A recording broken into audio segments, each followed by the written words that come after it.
Hey guys, this is Grace and welcome to lesson number 4 in our Shape It Up class. I hope that you've been enjoying all of the videos and all of the class materials that I have been sharing with you for this class and have been inspired to pull out your punches, your shape punches, and make something with it. So with this class, we're going to tackle the square punch, and I only have 2 square punches.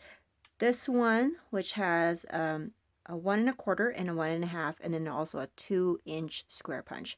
So with this one, I'm going to be playing with it and making it into a diamond, and also I want to see if I can make some pinwheels out of it. So for the other materials that I'm going to be using for my layout example with this lesson, I am also going to use a border punch. I think border punches are a great addition to any punch collection because they add that extra little design on the edges of your papers.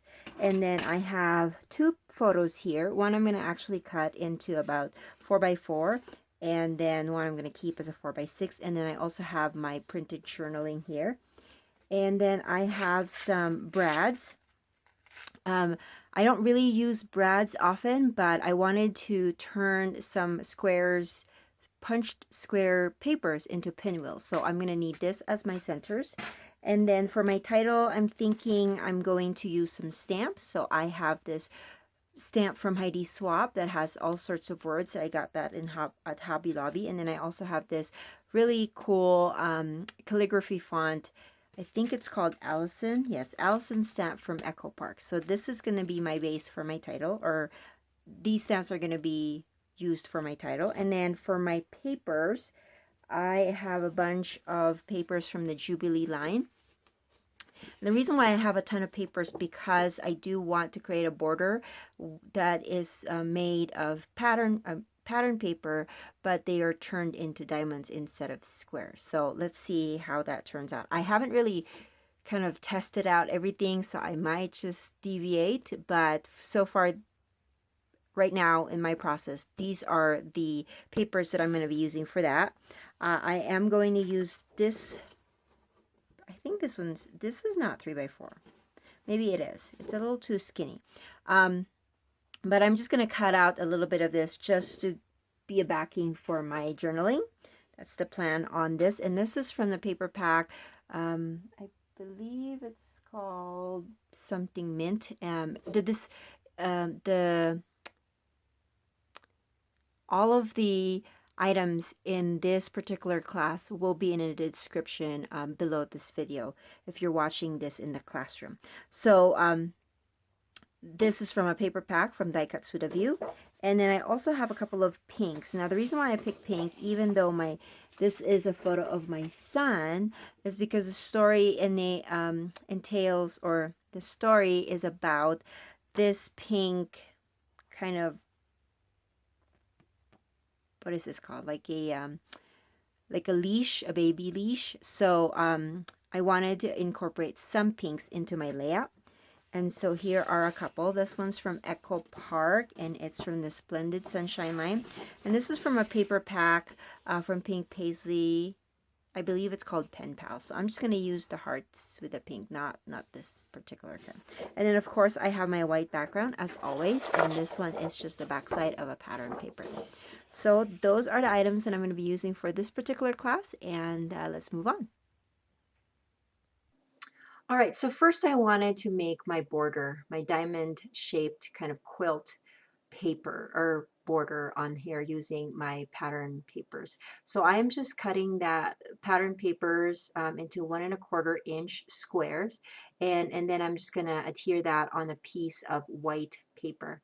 And I love how the white paper, when you add a little bit, maybe an 1/8 of an inch in between the pieces, that they create a really nice and clean border in between the shapes.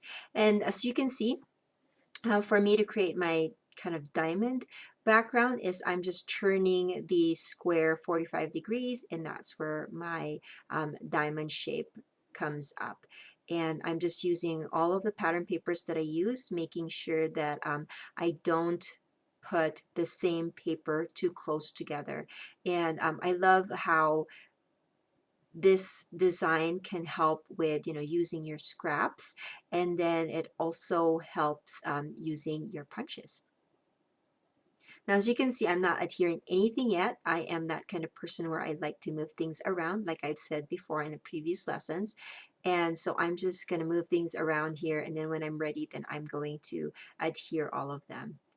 I like to move things around because I wanted to make sure that I evenly distribute all of the patterns, and then I also that making sure that they look cohesively well together before I adhere them. And some of these papers are double-sided, so I was able to use the other side of it as well. Okay, so now that I've adhered them, I'm going to trim the edges off of the page or of the border, and I'm going to save some of these triangles because there are just little bits and pieces of the corners that needed to be filled with a diamond shape or a paper. So I'm going to, I think I did that already, or maybe I haven't, I'm not sure.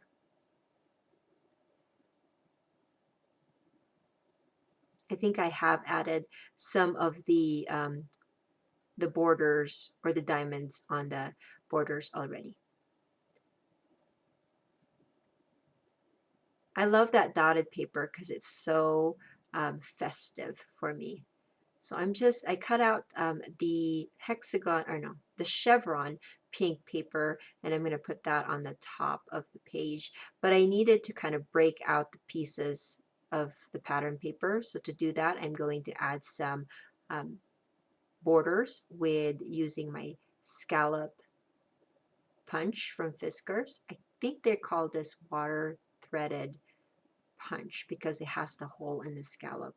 It's like a lacy type of punch.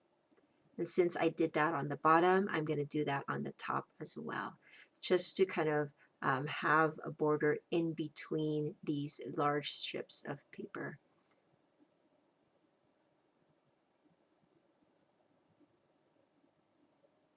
And I believe I'm going to do a diagonal blue strip on the top of that border as well.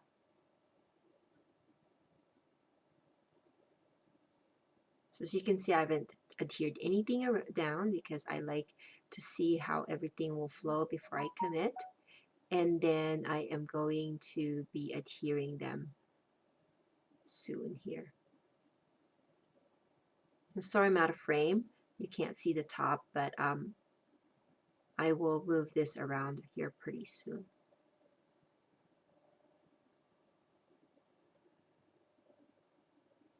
So I hope that you've been enjoying this class. I really had a good time putting this together. This is one of those things that I've had on my list that I've wanted to accomplish because I really wanted to see how much mileage I can use or I can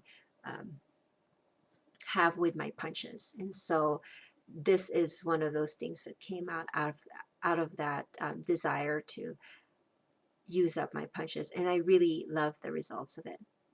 And so I have these, they're not 3x4, they're I think maybe 3x5, I want to say, but they are cut aparts from the Minty Lace Die Cuts with a View paper pack, and I am just layering that on my behind my journaling, just to give that a little bit more color in that space. And then here I am starting to make my pinwheels. This is another way that we can use our square punches is through the pinwheels. So at first I wanted to use a 1.5 square punch, but it seemed like it was too small for the accent that I wanted. So I am going to pull out my 2-inch square punch to make my pinwheels. I'm just kind of seeing how this will go. I haven't given up on the 1.5 just yet, but after I've tried to put the brad through all of those layers, it was just too small for my fatty fingers, and it just didn't work out for me. So I am going to kind of scrap that idea and then pull out a square punch. And that's what I did here. So you can see I did a test first to see if I can do it. So now here is how I do my pinwheels. I punch out a square, and then I'm going to be cutting out some slits going inside from the corners, and I'm going to do that on all four corners of the square. And then I'm just going to get the my We Are Memories crocodile, and I'm just going to be punching out some tiny circles on the center and also on the edges of the slit. And if making sure that there is one circle on each of those triangles that you've kind of created with your pinwheels. So make sure that there's only one circle or one punched circle on each of the triangle. I say that because you are overlapping those circles on top of each other to make your pinwheels. And so if you have accidentally make two circles on one triangle, then you won't have any pinwheels with that. Then you just fold that over into the center, and then secure all of those folds with the brad. And I was just showing you that some of the wood grain paper, I've actually added some pen stitching to it just to add a little bit more design. And then I also added this wood grain paper as part of my layering accent for my journaling block. I just like that I can tuck that in and have a little bit of accent for my journaling block. Then before I adhere that onto the page, I want to make sure that I add my date stamp. And I was going to go with my normal black hybrid ink, but I decided that I wanted to kind of change things up a little bit, and so I grabbed this blue ink from SEI. And then I added my stamp with that. And here's my title. I did pretty much the same thing that I did in a previous lesson, wherein I stamped a word stamp, and then I colored that in with some markers, and then I also kind of inked the background of it. And then this story is also from made with the Allison stamp from Echo Park. Now my pinwheels was kind of getting lost on my very, very colorful page. And so I decided to punch out some circles using from vellum, and then added that so that there's a subtle division between the background papers and my pinwheel accents. And I love how that turned out. I'm adhering the centers of the pinwheels using some Glue Dots ultra thin adhesive. And that is my page. Oh, I forgot. I am adding some word stickers onto my page here. I decided to fill in some of the blocks of paper on the border. I just felt like it needed a little bit of something in there, so I'm going to be adding excuse me, I'm going to be adding a few word stickers on there. And these word stickers are from Tim Holtz Ranger.